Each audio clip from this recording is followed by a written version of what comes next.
Google പേ, phone പേ, Paytm ഇതിലേതാ ഇപ്പോൾ ഉപയോഗിച്ചുകൊണ്ടിരിക്കുന്നത്? Google പേ ഉണ്ട്, phone പേ ഉണ്ട്. ഓക്കെ. ഏറ്റവും കൂടുതൽ ബാലൻസ് ചെക്ക് ചെയ്യുന്ന എപ്പോഴാണ്? പൈസ ഇല്ലാത്തതുകൊണ്ട് അതിനുള്ള ആവശ്യം വരാറില്ല. ഓക്കെ. നമ്മുടെ ഈ സാലറി വരുന്ന ദിവസം അല്ലേ, എത്ര തവണ നോക്കും? അത് ചിലവാക്കിയിട്ട് ഇനി എത്രയുണ്ട് കാൽക്കുലേറ്റ് ചെയ്ത് വെക്കണമല്ലോ, ഒരു മാസത്തേക്കുള്ളത്. അതിന് വേണ്ടി ചിലവാക്കും തോറും ഇങ്ങനെ നോക്കിക്കൊണ്ടിരിക്കും, ഇനി എത്രയുണ്ട്, ഇനി എത്രയുണ്ട്, ഇനി എത്ര. അപ്പോൾ അതിനൊക്കെ ഇനി ലിമിറ്റ് വരാൻ പോവുക. അങ്ങനെ നോക്കാൻ പാടില്ലെന്നാണോ? നോക്കാൻ പാടില്ലെന്നല്ല, അതിനൊക്കെ ഒരു എണ്ണമുണ്ട്, ഇതിനൊക്കെ ഒരു കണക്കുണ്ട്. അതായത് ഈ national payment corporation of India NPCI, അതാണ് ഈ UPI ഇടപാടുകൾ നിയന്ത്രിക്കുന്ന ഒരു ഏജൻസി. അപ്പോൾ അവർ ഇതിൻ്റെ ഒരു വിശ്വാസ്യതയും വേഗതയും ഒക്കെ ഉറപ്പുവരുത്താൻ വേണ്ടി, ഇപ്പോൾ ഓൾറെഡി നമ്മൾ സാധാരണക്കാർ പോലും അല്ലേ, എന്തിന് വഴിയരികിൽ വഴിയോര കച്ചവടം നടത്തുന്നവർ മുതൽ അങ്ങ് അന്താരാഷ്ട്ര തലത്തിലുള്ള ബിസിനസ് നടത്തുന്നവർ വരെ UPI ഇടപാടുകൾ നടത്തുന്നുണ്ട്. അപ്പോൾ ഇത് സാർവത്രികമാണ്. അപ്പോൾ ഇത് കുറച്ചുകൂടി ലളിതമാകുന്നതിനോടൊപ്പം തന്നെ അതിൻ്റെ വിശ്വാസ്യതയും വേഗതയും ഉറപ്പുവരുത്താൻ വേണ്ടി ചില നിബന്ധനകൾ കൊണ്ടുവരുന്നു. എന്ന് വെച്ച് ഇതിന് ആരെങ്കിലും അധിക ഫീസ് ഈടാക്കാനോ, UPI ഇടപാടുകൾ പൂർണ്ണമായും സൗജന്യമാണ്. ഏതെങ്കിലും തരത്തിൽ ഇപ്പോൾ ATM എന്നൊക്കെ നമ്മൾ പണം പിൻവലിക്കുന്നതിനൊക്കെ ചാർജ് ഈടാക്കും. ലിമിറ്റും ഉണ്ടല്ലോ. ലിമിറ്റും ഉണ്ട്, ഇതിനും ലിമിറ്റുണ്ട്. എന്നാലും നമ്മൾ ഈ UPI ഇടപാടുകൾ സാധാരണക്കാരനെ സംബന്ധിച്ച് ദൈനംദിന ആവശ്യങ്ങൾ നിറവേറ്റുന്നതിന് വേണ്ടിയിട്ട് ഉപയോഗിക്കുന്നൊരു സംഗതിയാണ്.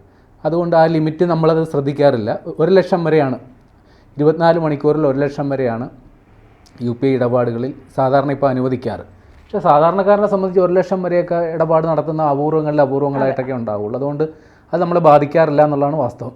ഇനിയിപ്പോൾ ചില നിബന്ധനകൾ, പുതിയ നിബന്ധനകൾ വന്നിട്ടുണ്ട്. അത് എന്തൊക്കെയാണെന്ന് ഞാൻ പറഞ്ഞുതരാം. അപ്പോൾ ഓഗസ്റ്റ് 1 മുതൽ നിലവിൽ വരുന്ന പുതിയ മാറ്റങ്ങളൊക്കെയാണ്. ഇനി മുതൽ നിങ്ങളുടെ UPI ആപ്പ് വഴി ഒരു ദിവസം 50 തവണ മാത്രമേ ബാലൻസ് പരിശോധിക്കാൻ സാധിക്കുകയുള്ളൂ. 50 പ്രാവശ്യം നോക്കാം കേട്ടോ, ഒരു ദിവസം.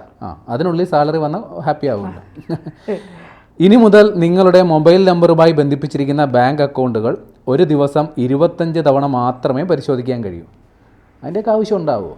25 തവണയൊന്നും പരിശോധിക്കില്ല. വേണ്ട, എങ്കിലും 25 തവണ അത് പറ്റുള്ളൂ, അത്രേ പറ്റുള്ളൂ കേട്ടോ. നെറ്റ്ഫ്ലിക്സ് അല്ലെങ്കിൽ മ്യൂച്വൽ ഫണ്ട് ഇൻസ്റ്റാൾമെൻറ്റുകൾ പോലുള്ള ഓട്ടോ പേ ഇടപാടുകൾ ഇനി 3 സമയ സ്ലോട്ടുകളിൽ മാത്രമേ പ്രോസസ്സ് ചെയ്യാൻ കഴിയൂ. രാവിലെ 10 മണിക്ക് മുമ്പും ഉച്ചയ്ക്ക് 1 മുതൽ 5 വരെയും രാത്രി 9:30 ശേഷവും. അതായത് ഈ നെറ്റ്ഫ്ലിക്സ് അതേപോലെയുള്ള, അതായത് നമ്മൾ അതുവഴി പണം അടയ്ക്കുന്ന സംഗതിയൊക്കെ ഉണ്ടല്ലോ, അതിന് ചില സമയപരിധി നിശ്ചയിച്ചിട്ടുണ്ട്. അതായത് ഇത്ര സമയം മുതൽ ഇത്ര സമയം വരെ, അങ്ങനെ. അതായത് കൃത്യമായി പറഞ്ഞാൽ രാവിലെ 10 മണിക്ക് മുൻപ്, അല്ലെങ്കിൽ ഉച്ചയ്ക്ക് 1 മുതൽ 5 വരെ, അല്ലെങ്കിൽ രാത്രി 9:30 ശേഷം. ഈ 3 സമയത്തേ പറ്റുള്ളൂ, അതിൻ്റെ ഇടയിൽ പറ്റില്ല. ഇനി നിങ്ങൾക്ക് ഒരു ദിവസം 3 തവണ മാത്രമേ പരാജയപ്പെട്ട ഇടപാടുകളുടെ നില പരിശോധിക്കാൻ കഴിയൂ. നമ്മളിങ്ങനെ പൈസ അയച്ചു കഴിയുമ്പോൾ പ്രോസസ്സിംഗ് എന്നും പറയാണ്ട് കാണിക്കുമല്ലോ, അത് ചെക്ക് ചെയ്യൽ 3 തവണയേ പറ്റുള്ളൂ. ഓരോ പരിശോധനയുടെയും ഇടയിൽ 90 സെക്കൻഡ് ഇടവേള ഉണ്ടായിരിക്കും. 3 തവണ നോക്കാം, പക്ഷേ ഏതാണ്ട് 1.5 മിനിറ്റ് കഴിയണം, അതിന് ശേഷമേ പറ്റുള്ളൂ. അപ്പോൾ ഇത്രയൊക്കെയാണ് പുതിയ നിർദ്ദേശങ്ങൾ. അപ്പോൾ ഈ UPI ഇടപാടുകൾ സാർവത്രികമായത് എപ്പോഴാണെന്നറിയാമോ? മോദി സർക്കാർ വന്നതിന് ശേഷമല്ലേ? മോദി സർക്കാർ വന്നതിന് ശേഷമൊന്നുമല്ല, നോട്ട് നിരോധിച്ചതിന് ശേഷമാണ്. മേരെ പേരെ ദേശവാസിയോ അവസാനം ഓർക്കുന്നില്ല, രാത്രി അതിന് ശേഷമാണ്. അപ്പോൾ ആളുകൾ അല്ല, അപ്പോൾ നമ്മുടെ തോമസ് ഐസക് നടത്തിയ ഒരു പരാമർശം പിന്നീട് അദ്ദേഹം ഏറിപ്പോയായിരുന്നു അതിൻ്റെ പേരിൽ. അതായത് ഈ നോട്ട് നിരോധിച്ചപ്പോൾ എന്താണ് ബദൽ? അപ്പോൾ എല്ലാവരും പറഞ്ഞത് ഇൻ്റർനെറ്റ് ബാങ്കിങ് അതുണ്ടാകും, പക്ഷേ എല്ലായിടവും നെറ്റ്വർക്ക് കണക്ടിവിറ്റി ഉണ്ടാകുമോ, എല്ലാവരുടെയും കയ്യിൽ ഇത് സ്വീകരിക്കാനായിട്ടുള്ള മറ്റേ ഇതുണ്ടാകുമോ, എന്താ പറയുക, മറ്റേ നമ്മുടെ ഈ ബാർകോഡ് സ്കാനർ അതേപോലുള്ള പക്ഷെ ഇപ്പോൾ എല്ലായിടവും ആയി. ഇപ്പോൾ എന്താ ഭിക്ഷാടകരുടെ കയ്യിൽ പോലും ഉണ്ടെന്നാണ് ഇത് പറയുന്നത്.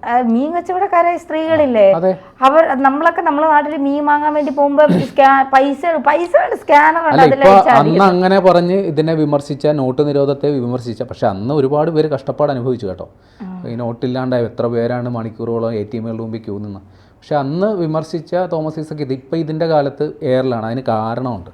അതായത് ഇപ്പോൾ UPI ഇടപാടുകളുടെ ഒരു സ്ഥിതി എന്താണെന്ന് അറിയാം. ഈ UPI ഇടപാടുകൾ എന്ന് പറയുമ്പോൾ ചിലർക്ക് ആർക്കും മനസ്സിലാകില്ല. അതായത് അത് നമ്മൾ പല പേരിലാണ് ഉപയോഗിക്കുന്നത്. ഗൂഗിൾ പേ, പേടിഎം, പിന്നെ ഫോൺ പേ, അതെല്ലാം UPI ആണ്. അതായത് യൂണിഫൈഡ് പേയ്മെൻറ്റ് ഇൻ്റർഫേസ്, അതാണ് UPIയുടെ ഫുൾ ഫോം. അതായത് നമ്മുടെ ഇപ്പോഴത്തെ കണക്ക് പ്രകാരം ശരാശരി പ്രതിവർഷം 32% UPI ഇടപാടുകളുടെ വർധന. അതായത് മൊത്തം നടക്കുന്ന ബാങ്കിങ് ട്രാൻസാക്ഷൻ ഉണ്ടല്ലോ, നമ്മുടെ പണ്ട് കാലത്ത് ബാങ്കുകളിൽ പോവുക, പെയിൻ സ്ലിപ്പ് എഴുതി കൊടുക്കുക, പൈസ പിൻവലിക്കുക, അല്ലെങ്കിൽ ചെക്ക് പ്രസൻറ്റ് ചെയ്യുക, ഇതൊക്കെയായിരുന്നു ഒരു രീതി.